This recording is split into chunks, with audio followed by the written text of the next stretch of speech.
Buenas tardes. En nombre de la Asociación Colombiana de Menopausia, quiero darles la bienvenida a nuestro 14º Converse con el Experto. Continuamos en aislamiento social obligatorio.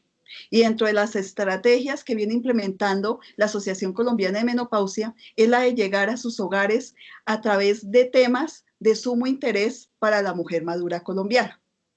Hoy tenemos un tema muy importante y es que vamos a hablar de los mitos sexuales en la menopausia.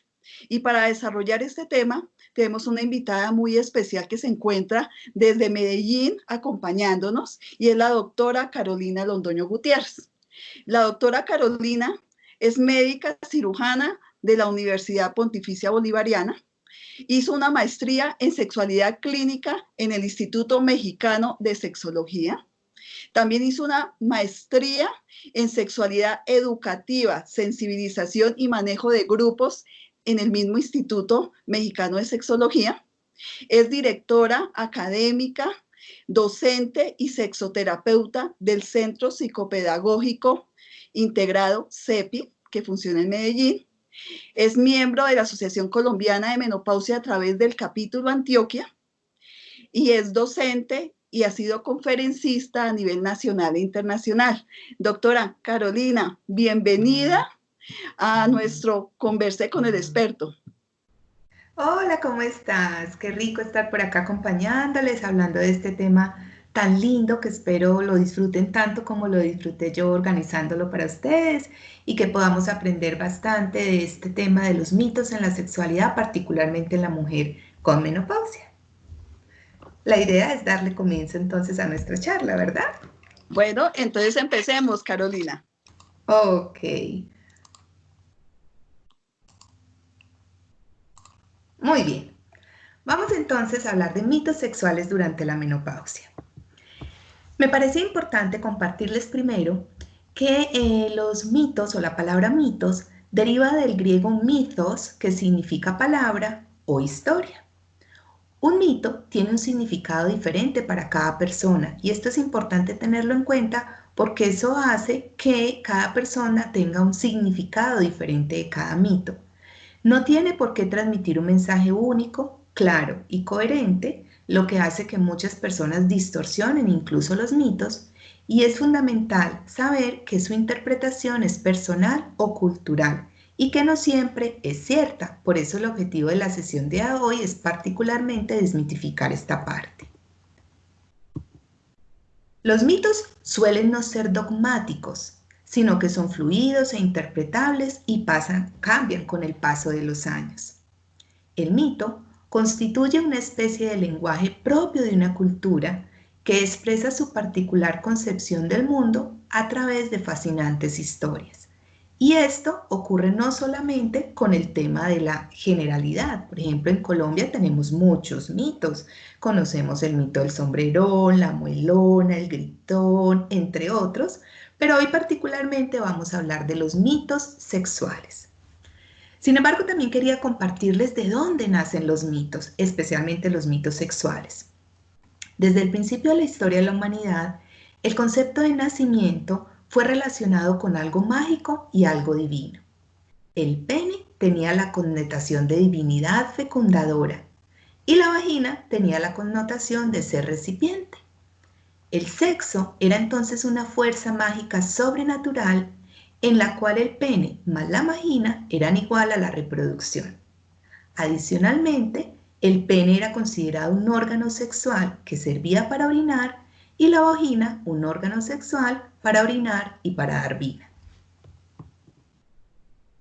Desde entonces, la sexualidad erótica fue considerada un pecado porque llevaba al placer y no llevaba a la reproducción. Y fue entonces cuando empezaron a surgir una serie de actitudes, mitos, tabúes y ritos que además, debido a la estructura social, generaron dependencia, permitieron que se generaran leyes jurídicas y religiosas que hacían que estos mitos se perpetuaran, se fortalecieron con estereotipos y se unieron al gran analfabetismo sexual, llevando a que nuestra sexualidad erótica estuviera cargada de mitos y de tabúes. Hoy Les quise sacar los 10 mitos sexuales más frecuentes que nosotros en consulta escuchamos durante la menopausia. Y la idea no es que nos quedemos solamente con el mito, sino que además conozcamos cuál es la realidad. Vamos a empezar con el primer mito. Muchas personas dicen que la función sexual solo sirve para la procreación o la reproducción. Si bien es cierto, esta es una de las funciones importantes de la sexualidad, no es la única. La sexualidad tiene dos funciones claramente establecidas. Una que es la función placentera y otra que es la función reproductiva. Con el mismo derecho que una persona puede ejercer la reproducción, puede y debe ejercer el placer. El placer es una condición humana con el que nacemos desde el primer día de nuestra vida y que solamente va a acabar el día en que fallecemos. Entonces es importante saber que tenemos derecho a la función placentera de la sexualidad hasta el último día de nuestra vida. Y que si bien es cierto en la mujer menopáusica la función procreativa o reproductiva se acaba, la función placentera no. La función placentera persiste y como vamos a ver a lo largo de la charla, probablemente incluso mejor a como la tendríamos antes de nuestra menopausia. El segundo mito que quiero compartirles hoy es que las personas creen que solo las bellas y jóvenes gozan más de su sexualidad, y esto tampoco es cierto. Ni la belleza física, que entre otras cosas es muy subjetiva, ni la juventud dicen cuán satisfecha va a ser una persona. Es más, tristemente hay personas muy jóvenes y muy bellas que nos consultan continuamente porque no están teniendo placer sexual y porque tienen disfunciones sexuales que no les permiten gozar. La mujer adulta tiene un potencial erótico maravilloso. Tiene una capacidad infinita para descubrir la diosa erótica que tiene dentro. Y al descubrir esa diosa, puede desarrollar todo ese potencial. Muchas veces las mujeres adultas gozamos más de nuestro erotismo y nos damos más permiso al placer. Evidentemente esto se da más frecuentemente cuando nosotras tenemos conocimiento sexual y nos hemos empoderado de nuestro erotismo y tenemos la fortuna de contar con un compañero sexual que también tiene un desarrollo erótico importante. Queda claro entonces que este segundo mito no es cierto. La belleza física y la juventud no son claves para el éxito sexual y es probable que el erotismo de la mujer adulta nos permita gozar más de nuestro erotismo y de nuestra sexualidad. Tercer mito. La atención sexual se manifiesta como respuesta a la atracción física. Esto tampoco es cierto. Si bien es cierto, la belleza física es una de las características que muchos teóricos manifiestan importantes para que haya una buena respuesta sexual, el concepto de belleza y atracción física, como les decía ahorita, es bastante subjetivo. Lo que puede ser muy hermoso para una persona puede no serlo para otra. Y lo que tenemos que aprender es que nuestra pareja, cuando nos ama y cuando hemos construido pareja a lo largo de los años, también va a ver hermosas nuestras arruguitas, va a ver hermosas nuestros cambios corporales, uno que otro gordito, como lo hemos visto en muchas charlas de asomenopausia, nuestro cuerpo va cambiando con el paso de los años. Pero esos cambios no necesariamente son para mal.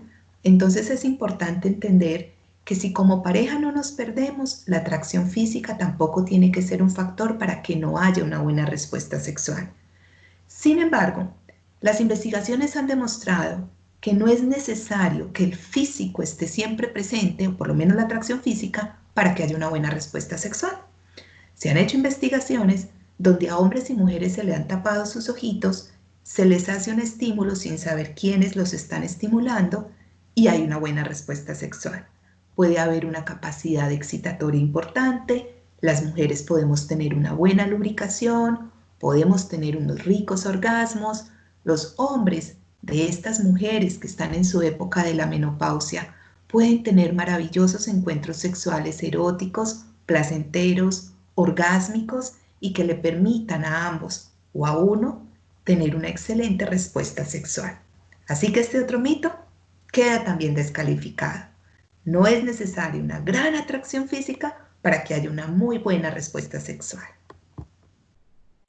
Este otro mito me parece muy importante que lo trabajemos y es como la tensión sexual, este es el mito, la tensión sexual llega a su máximo en los jóvenes, va disminuyendo hasta la edad madura y es casi inexistente en las personas ancianas. Esto no es cierto.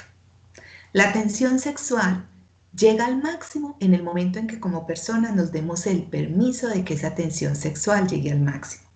Quisiera recordarle a quienes nos están viendo el día de hoy que la palabra tensión sexual no es algo negativo, ni tampoco significa que estemos tensos o que estemos cargados de energía sexual.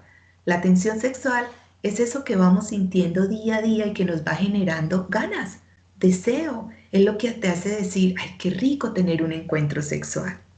Y esa tensión sexual la podemos desarrollar a lo largo de toda nuestra vida. Yo tengo muchísimas pacientes jóvenes que nunca han sentido un orgasmo, que no tienen deseo sexual, que les duele la penetración, como también tengo mujeres con menopausia, en su época de menopausia, que por el contrario desarrollan ese potencial erótico y no tienen ninguna de estas disfunciones. Así que es falso que vaya disminuyendo con la edad y que en la persona anciana sea inexistente. Quisiera recomendarles esta película que está abierta al público en particular, a todo el público en general, que se llama La vida empieza hoy. Es una película muy linda que habla sobre el erotismo en diferentes parejas y cómo podemos darnos cuenta, como lo vamos a ver casi que al final de esta charla, que pueden haber diferentes tipos de parejas y cada una lograr una muy buena satisfacción sexual. El erotismo está en la piel, está en las neuronas, está en el sentir, está en la inteligencia. Por eso no tiene por qué acabarse en las personas ancianas y mucho menos en la mujer menopáusica. Pasamos ahora a nuestro quinto mito. El nivel óptimo de capacidad erótica se alcanza en la juventud, en tanto que una incapacidad creciente es propia de la vejez. Miren qué cosa tan horrible. Evidentemente esto es un mito. Por el contrario, el erotismo es una condición humana que requiere de una característica fundamental que se llama inteligencia. La seducción es un acto inteligente. El placer de seducir es algo que se desarrolla.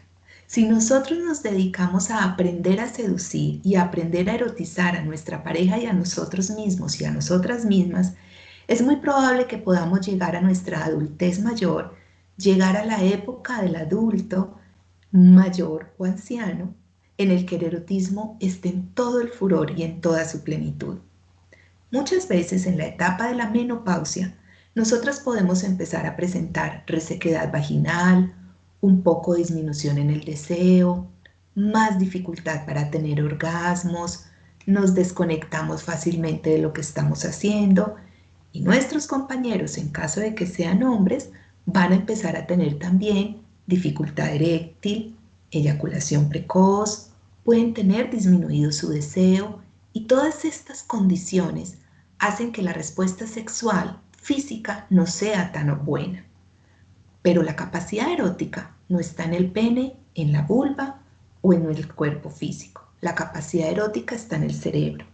Y la capacidad erótica es la que hace que esos encuentros sexuales sean cada vez mejores. Les aseguro que pueden ser cada vez mejores. Si le ponemos inteligencia, si le ponemos seducción, si cada uno es capaz de decir cuáles son los estímulos sexuales efectivos que mayor placer les genera, va a ser muy probable que esos encuentros eróticos sean muy satisfactorios para ambos, independientemente de que haya alguna disfunción sexual. Pero vale la pena aquí aclarar que todas las disfunciones sexuales tienen tratamiento y que no valdría la pena que por algo que tiene tratamiento se desestructure un vínculo que es viable. Así que es fundamental que la pareja sí desarrolle esta capacidad y utilice sus estímulos sexuales y esa capacidad erótica. Vamos en la mitad de nuestros mitos. Vamos a pasar al sexto. Se ama solo cuando se es joven. Ese es un mito muy perverso porque el amor es una condición humana. Me atrevería yo a decir que es algo que con el paso de los años aprendemos a hacer y cuando tenemos la oportunidad lo hacemos cada vez mejor. Los jóvenes muchas veces lo que sienten es un profundo enamoramiento. El enamoramiento es una fase que los adultos mayores también podemos sentir, pero el enamoramiento, uno tras otro, sin que se construya amor verdadero, no es suficiente para la sostenibilidad de una relación de pareja. Para que haya pareja tiene que haber un equilibrio entre tres áreas: el amor, la logística y el erotismo en la relación. El amor se construye con los años. Quisiera compartirles la definición de amor que desde la sexología nosotros trabajamos. Nosotros decimos que el amor es cuando yo puedo decirle a la otra persona: te conozco, te acepto, eres muy importante para mí, y así como te conozco, te acepto y eres tan importante para ti, vamos a sentarnos a negociar aquellas cosas que no nos están haciendo felices. La negociación es un componente fundamental del acto de amar, y en la juventud a veces no tenemos la madurez suficiente para llegar a ese momento de negociación, y la ruptura de muchos vínculos se da porque no negociamos.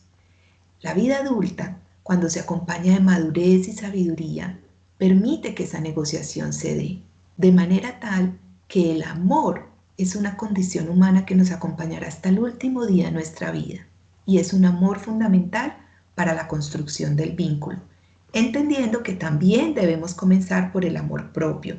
Y si una persona ha tenido una vida en la que se ha ocupado, más que preocupado, ocupado por desarrollar su autoestima, es probable que llegue con un muy buen amor propio a su vejez, a su adultez mayor, y su compañero y ella puedan desarrollar una muy buena relación de pareja. Así que es otro mito muy, muy importante de desatanizar. El amor nos acompaña toda la vida. El siguiente mito que vamos a ver es que las personas creen que las relaciones sexuales de los adultos mayores solamente están en función de un amor romántico. Solamente un beso, una caricia, una tomadita de manos, un piquito a escondidas, y no es así. Entendamos que el adulto mayor tiene todo el bagaje de su historia erótica anterior, y se ha desarrollado un erotismo en el que se ha dado el permiso de aprender sobre posiciones sexuales, sobre estímulos sexuales, sobre comportamientos sexuales, sobre diferentes técnicas eróticas. Esas técnicas eróticas las puede aplicar en su relación de pareja hasta el último día de su vida. Por lo tanto, deberíamos quitar el mito de creer que solamente el amor romántico y tierno es el que acompaña las relaciones sexuales de los adultos mayores.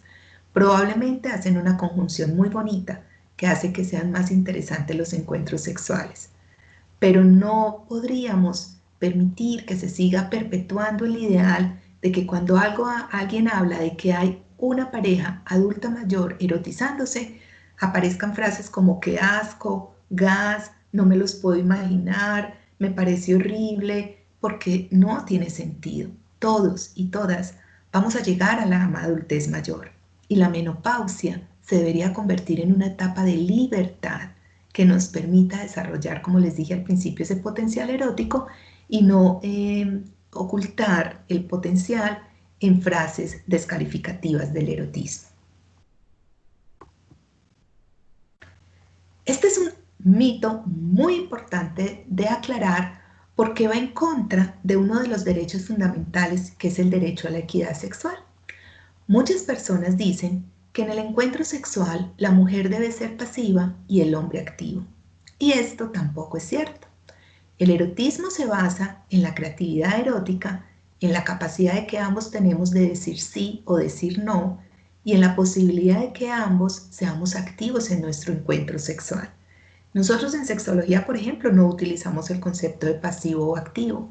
Hablamos más bien de una persona activa cuando es propositiva en el encuentro sexual, y una persona receptiva cuando es aquella que está recibiendo los abrazos, recibiendo los besos, pero la idea es que en el encuentro sexual esto sea de parte y parte, y que ambos puedan manifestar lo que quieren hacer y lo que no.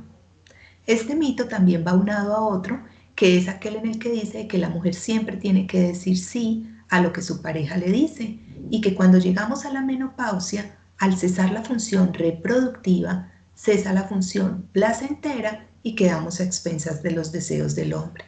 Ninguna de estas circunstancias es verdadera. Es importante combatir con conocimiento ese analfabetismo sexual y entender que ambos podemos ser personas activas y receptivas en nuestros encuentros eróticos. Vámonos para el noveno. El noveno lo desarrollé en varias fases porque hay muchos mitos en torno a cómo conformar pareja en la adultez mayor. Muchas veces creemos que cuando hablamos de sexualidad del adulto mayor, estamos hablando de personas que venían ya con su pareja y continuaron con su pareja. Es cierto, y muchas de las cosas que estamos diciendo se relacionan con este tipo de vínculos. Pero hay muchas relaciones de pareja que también se conforman en la adultez mayor. Hay muchas mujeres que llegando a su menopausia o a su vida adulta o están solas o se han separado o quedan viudas y conforman nuevos vínculos de pareja. Les quise traer un resumencito de un artículo muy interesante de una investigación que se hizo con 20 parejas que habían tenido la experiencia de llegar a la adultez mayor ya muy adultas o conformar su relación de pareja después de mucho tiempo. Veamos algunos de estos ejemplos. Aquí tenemos a Alton Nichols de 91 años y Betty Wall de 84 años, quienes estaban celebrando su matrimonio después de muchos años de conocerse. Esta pareja se casó con prisa antes de la Segunda Guerra Mundial y después de muchos años decidieron repetir nuevamente su boda para poder celebrarla con todas las de la ley como ellos consideraban que debería haber sido desde el principio. Esta es una historia muy bonita porque fue la de unos residentes de un asilo que se casaron cuando ella cumplió 100 años y pues de regalo de bodas su novio del asilo le pidió matrimonio, o de regalo de cumpleaños le pidió matrimonio. Aquí tenemos la celebración de una pareja de 103 años, ella tiene 93 años y después de muchos años están celebrando sus 80 años de matrimonio. Ted, de 98 años, por fin pudo casarse con Jean, que fue el amor de juventud, y una vez llegaron a su adultez mayor, se reencontraron y decidieron casarse. Larry de 84 y Florence de 87 se conocieron en un asilo. Allí se enamoraron y decidieron casarse. Para mí es importante hacer énfasis en esta parte, que a veces consideramos que cuando estamos en un lugar de cuidado de adulto mayor, las mujeres deben estar por un lado y los hombres deben estar por el otro, y que no pueden tener relaciones, y esto no es sano. Es importante, evidentemente, teniendo las condiciones adecuadas y cumpliendo los lineamientos de las instituciones en las que estamos, permitir que el erotismo, que el amor, que la convivencia florezca entre las personas y, ¿por qué no?, construir un vínculo de pareja. Esta pareja, él de 97 años y ella de 78, enviudaron cada uno y después de llevar 5 meses de conocidos, decidieron casarse. Es muy frecuente ver en el adulto mayor que ya no es necesario un noviazgo tan largo, ya la experiencia de la vida, ya la sabiduría de los años les permite tomar este tipo de decisiones y bueno, ¿por qué no disfrutar el tiempo que les queda juntos? Es importante también decirle a todas las personas que nos están viendo que estas características no son solamente de parejas heterosexuales. Las parejas homosexuales también han logrado muchos derechos a lo largo de la vida y aquí podemos ver estas dos mujeres nonagenarias que pudieron al fin casarse, que era su sueño preciado. Y algunos tipsitos y algunas circunstancias extrañas que hacen que también llegando a nuestra menopausia y a nuestra adultez mayor podamos conseguir pareja y conformar ese vínculo. Por ejemplo, esta pareja se casó después de 53 años de estar comprometida. ¿Y qué les parece esta otra? Esta pareja de 85 años se volvió a casar tras pasar 48 años divorciados. Por ahí dice el dicho, donde hubo fuego, cenizas quedan. Pasamos finalmente a nuestro 10º mito. Y el 10º mito tiene que ver con los comportamientos sexuales. El anterior era relacionado con los tipos de pareja. Para mí también es importante que desatanicemos un poco, como lo mencionaba anteriormente, esto del amor romántico en el adulto mayor.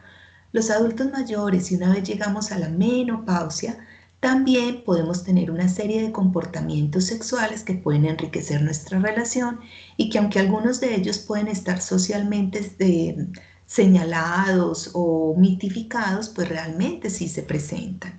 Por ejemplo, en la creencia de que el deseo sexual debe ser espontáneo y que si se va perdiendo con el paso de los años es porque no hay amor. Esto es absolutamente falso. El deseo sexual es algo que se tiene que alimentar.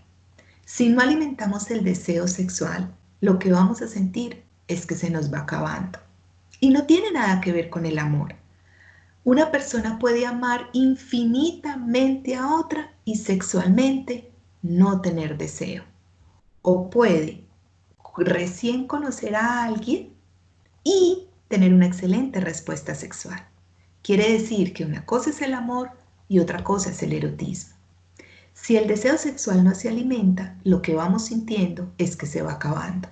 Y con el paso de los años se presentan alteraciones hormonales, como lo hemos visto en algunas de las charlas previas de asomenopausia. La testosterona puede disminuir en nosotras. Al disminuir los estrógenos puede haber resequedad vaginal, dolor al momento de las relaciones sexuales y puede haber mayor dificultad para orgasmar.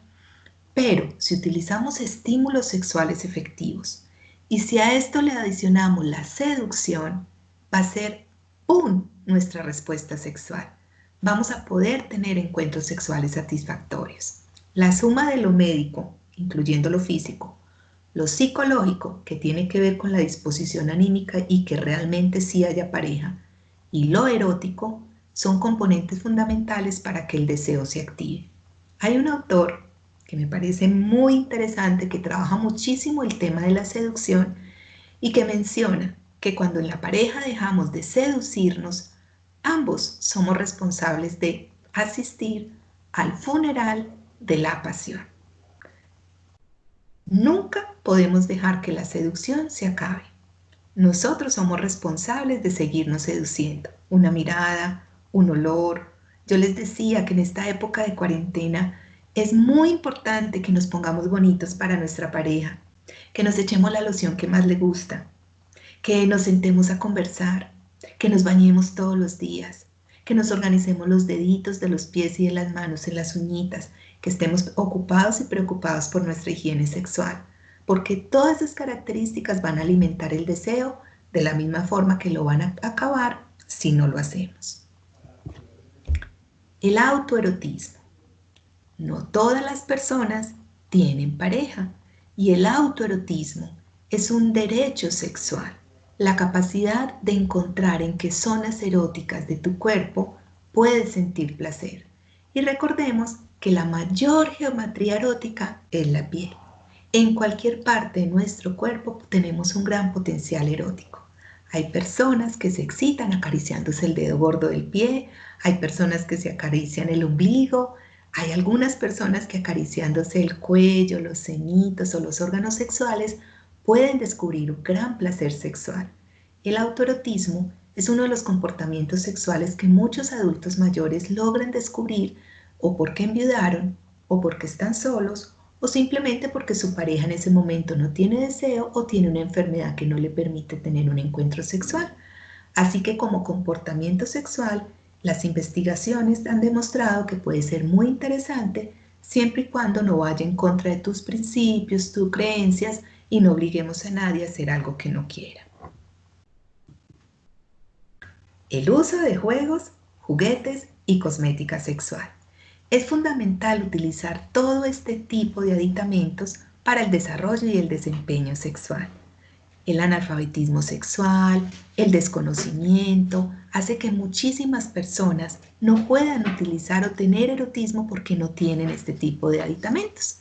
Ustedes en internet pueden encontrar información al respecto o con todo el amor se pueden comunicar conmigo y con todo el gusto les doy información adicional.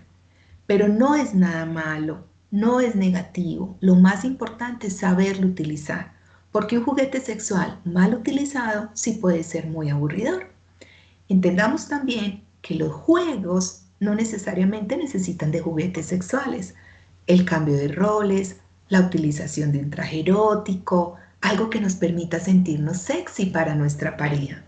Les voy a contar el caso de una pareja muy linda que tuve. Él tiene 83 años y ella tiene 82 años.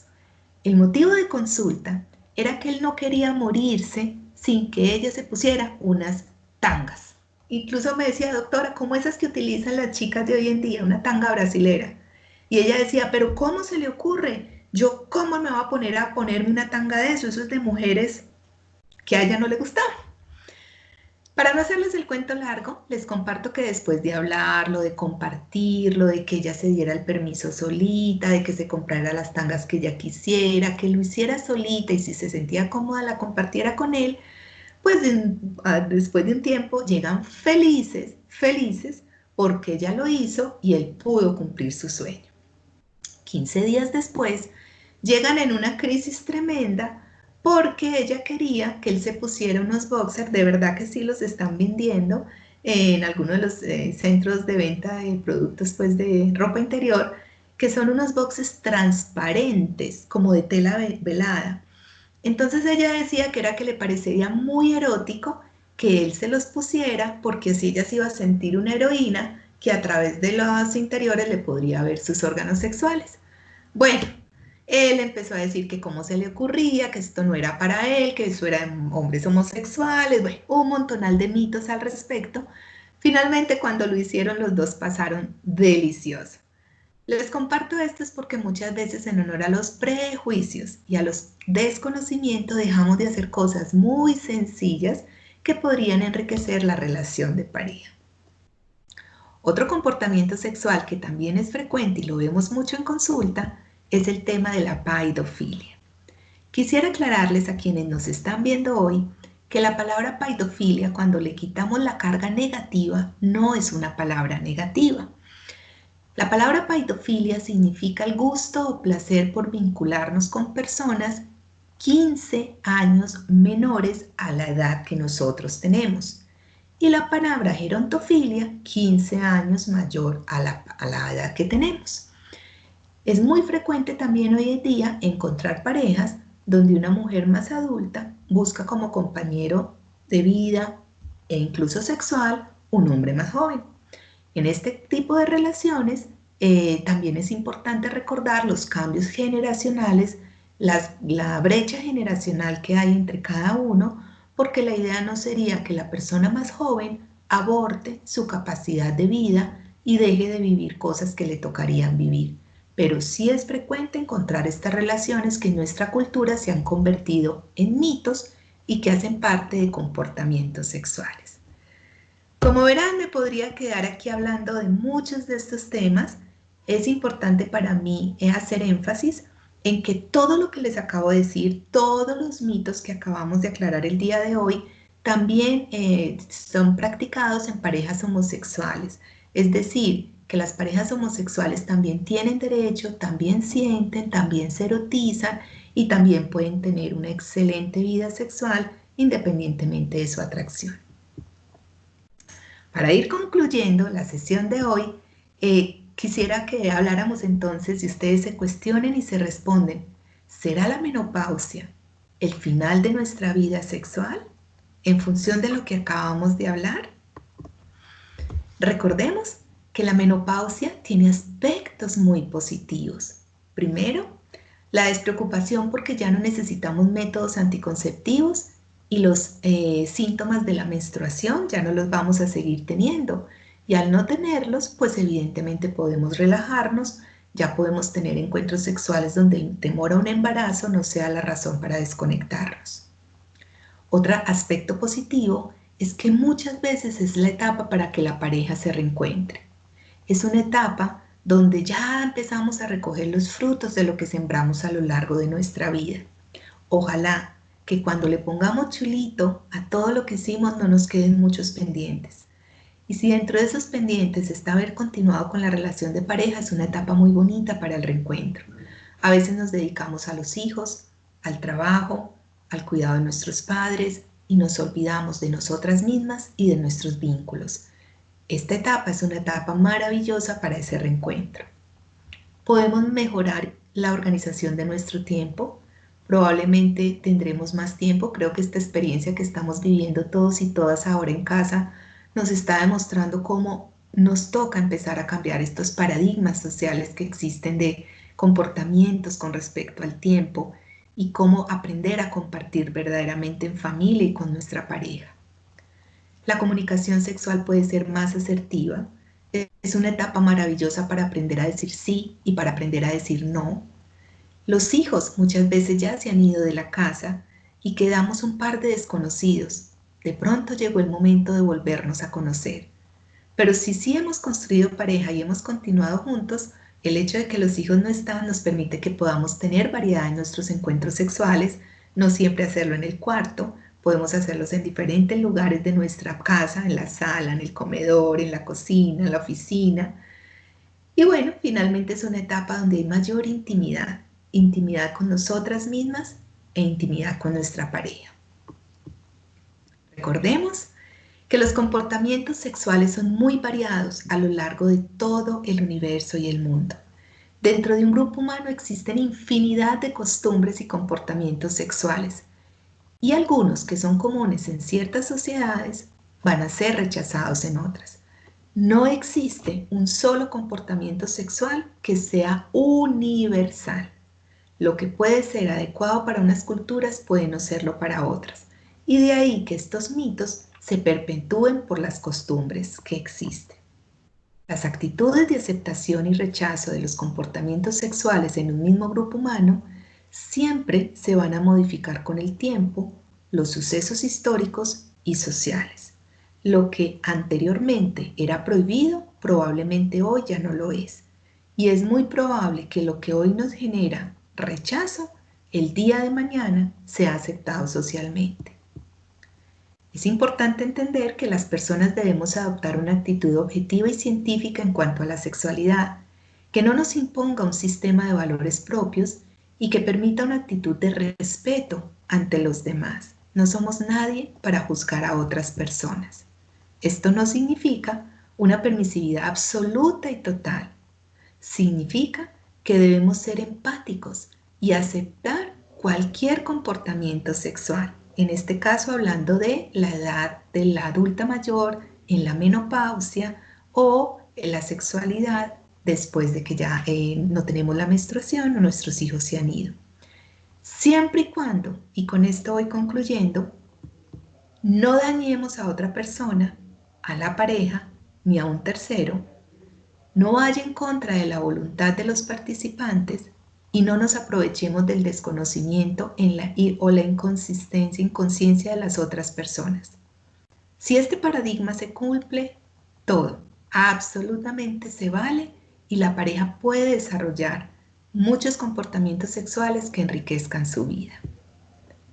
Muchas gracias, era lo que quería compartir con ustedes y la idea es conversar un ratico si hay algunas dudas o inquietudes al respecto.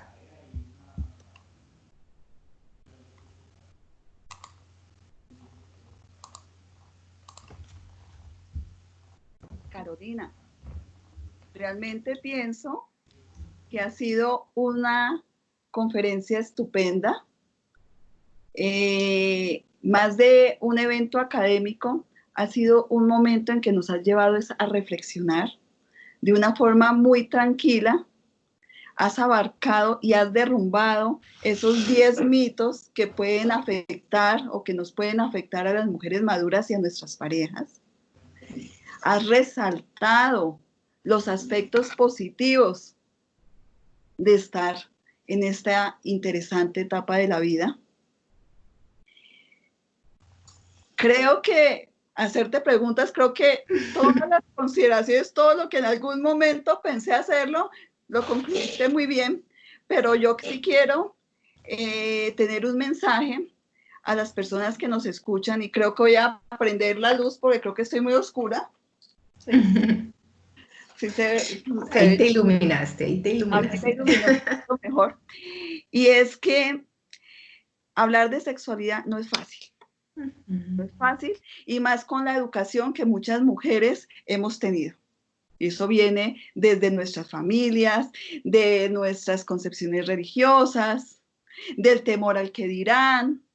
Entonces, es una invitación a que empecemos a hablar de sexualidad, a que empecemos a hablar de sexualidad con nuestra pareja, a que empecemos a hablar de sexualidad también con nuestros hijos, a que Total. si estamos en esta etapa que, como la medicina oriental dice, la segunda primavera, porque es un renacer y tú lo has dicho, en lo que tenemos que redimensionarnos como mujeres. Entonces, si identificamos que algunas de las afecciones que nos pueden pasar con respecto a la menopausia, con el síndrome geniturinario, como es la sequedad, la disminución de la lubricación, el dolor, la aparición de fisuras, la disminución del deseo, la disminución de llegar al orgasmo, entonces tengamos la libertad de consultar con nuestro médico. No nos quedemos calladas. Yo creo que Por esa es la supuesto. invitación. Cuando, Excelente. cuando uno ve los estudios, vemos cómo cerca del 60 o 70% de nuestras mujeres que están en la menopausia empiezan a presentar síndrome geniturinario de la menopausia, y de ellas más del 80% tienen estos problemas a nivel de sus encuentros sexuales. Desafortunadamente, solo el 25% de las mujeres llegan y se lo cuentan a su médico. Así es. Y las pacientes al médico lo están midiendo durante la consulta, y si uno se gana su confianza, son capaces de preguntarlos, y lo hacen es cuando se está finalizando la consulta.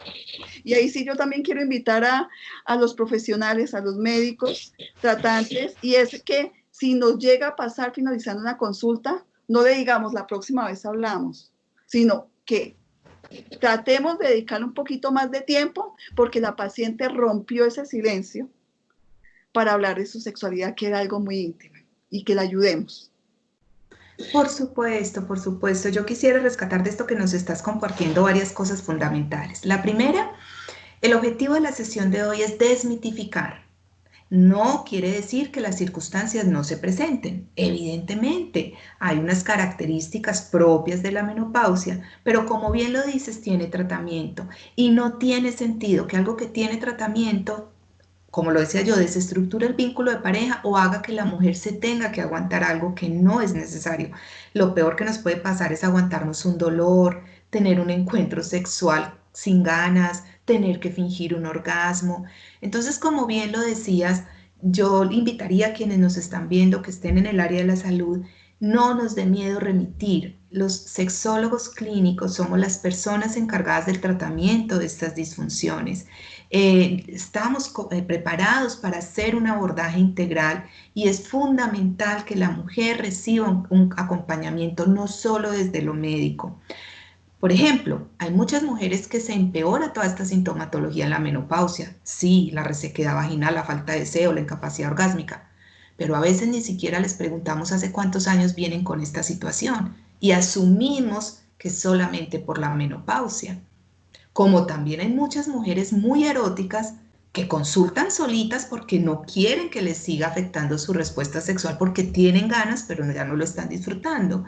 Entonces, no toda falta de deseo ni todo problema sexual es por la menopausia, pero sí es la causante de algunos problemas sexuales que tienen tratamiento. Yo creo que eso es fundamental que nos quede para aquellos que nos están viendo, porque si a mí me preguntas, y de verdad se los digo de corazón, la sexoterapia es muy bonita. Para mí es un regalo que una persona o una pareja se hace a sí misma. Uno en la vida, de pronto nos hemos dedicado muchísimo a desarrollar la inteligencia intelectual y sé que sabemos mucho de lo que hacemos. A veces nos damos la posibilidad de desarrollar la inteligencia emocional, pero muy pocas veces nos damos el permiso de desarrollar la inteligencia erótica. Y la inteligencia erótica solo se desarrolla aprendiendo. No es tan instintivo como nos lo han enseñado.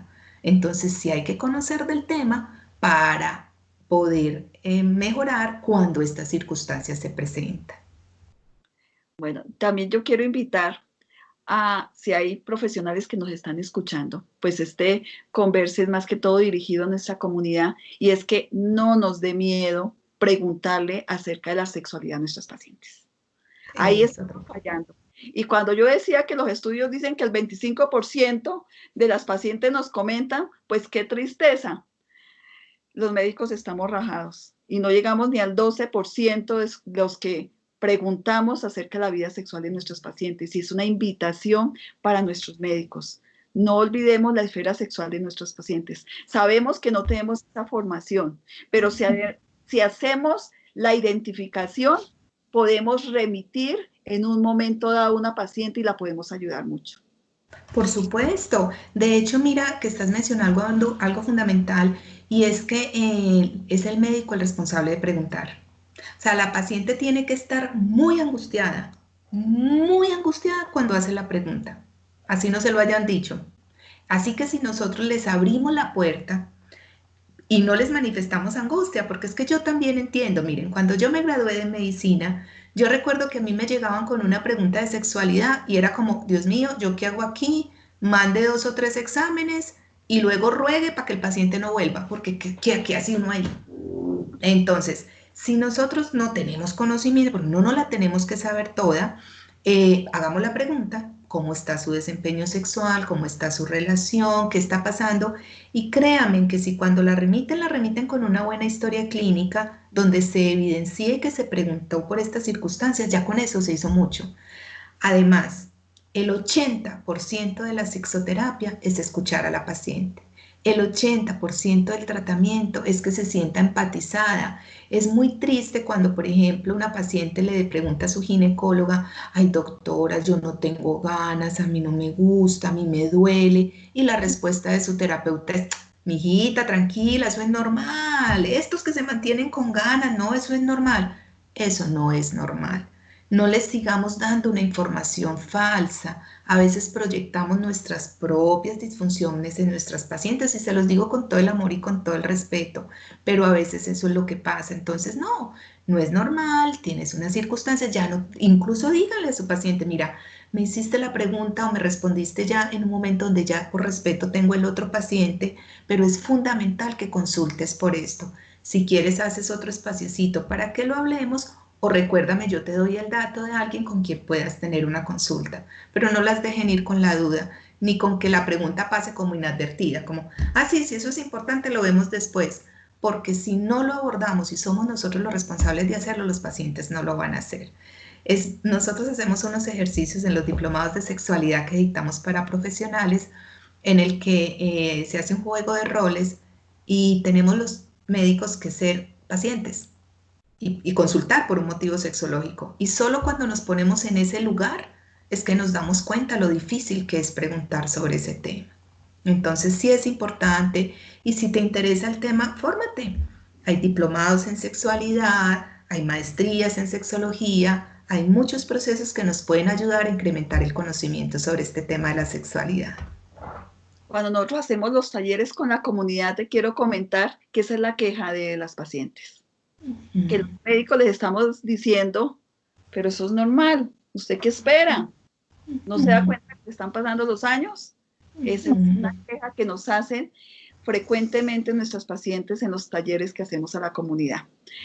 Yo creo que ha sido una tarde muy agradable.